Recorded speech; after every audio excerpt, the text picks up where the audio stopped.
మాఘమాసం 13వ అధ్యాయము. సుశీలుని కథ. రాజా, మాఘమాస స్నానం వలన వైకుంఠ ప్రాప్తిని ఎట్టి వారికైనను కలిగించును. దీన్ని తెలుపు మరి ఒక కథను వినుము. పూర్వము గోదావరి తీరమున సుశీలుడు అను ఒక కర్మిష్ఠి అయిన వేద పండితుడు కలడు.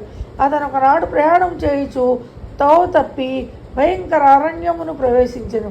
ఆ అడవి దట్టమైన పొదలతో ఉన్నతమగు వృక్షములతోనూ పులి మొదలగు భయంకర జంతువులతో కూడి ఉండను. అతడు ఆ అరణ్యము నుండి బయటకు వచ్చు మార్గమును వెతుకుచు అటు ఇటు తిరుగుచుండెను. అతడు భయంకరుడైన రాక్షసుని చూశాను. వారి పాదములు చెట్టు వలె ఉన్నవి. పాదములు మాత్రము చెట్టుగా ఉండి మిగిలిన శరీరం భయంకరమైన రాక్షసాకారం కలిగి ఉండెను. అతడి కొమ్మలు ముళ్ళు గాలికి కదిలి ఆ రాక్షసుని శరీరం గుచ్చుకొని రక్తము కార్చుండెను. వానికి కదలనట్టే అవకాశము లేదు. ఆహార పానీయాదులను తీసుకొను అవకాశము లేదు. ఇట్టి దురవస్థలో ఉండి బిగ్గరగా దుఃఖించుచున్న రాక్షసుని సుశీలు చూసి భయపడెను. ధైర్యమునకై వేదమంత్రములను చదువును ఆరంభించెను. హరినామ సంకీర్తనము చేయసాగెను. కొంతసేపటికి సుశీలుడు స్థిమితపడెను. ఓయి, నీవెవరవు? నీకు ఈ పరిస్థితి ఏమి చెప్పుమని అడిగాను. అప్పుడు ఆ రాక్షసుడు, మహాత్మా, నేను పూర్వజన్మమున ఒక్క పుణ్యకార్యము కూడా చేయలేదు. నేను చేసిన నీవు పాపకర్మలే. గోకర్ణ తీరమున మధువ్రతమును గ్రామమున గ్రామాధికారిగా ఉంటుంది. అందరితో అన్ని విషయములను మాట్లాడేవాడును. ఎవరికి ఏ పని చేసేవాడను కాదు. అసత్యములు పలికెడివాడును.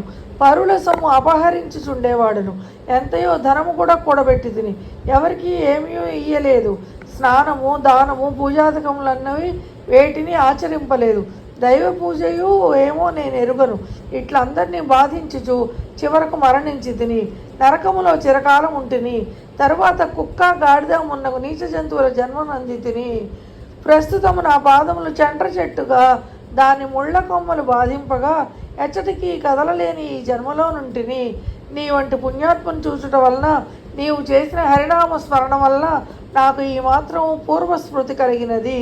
ఎట్లయినను నీవే నన్ను రక్షింపవలేను అని సుశీలుని బహువిధములుగా ప్రార్థించెను. సుశీలుడును వాని స్థితికి మిక్కిలి విచారించెను. వానిపై జాలిపడి వారిని ఉద్ధరింపదల్చెను. పోయి ఇచ్చట సమీపమున నీరున్నదా అని అడిగాను. 12 యోజనముల దూరమున నీరున్నదని ఆ రాక్షసుడు చెప్పాను. నీకు సంతానం ఉన్నదా అని సుశీలుడు అడిగాను. అప్పుడు ఆ రాక్షసుడు, అయ్యా, నాకు ఆ జన్మలో 4 పుత్రులు. వారును నా వంటి వారే. వారి సంతానము అటువంటిదే.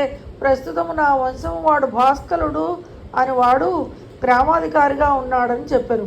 సుశీలుడు, పోయి ధైర్యముగా ఉండుము. నేను నీ వంశము వానితో మాట్లాడి నీకు వచ్చిన ఆపదను పోగొట్టుదని పలికెను.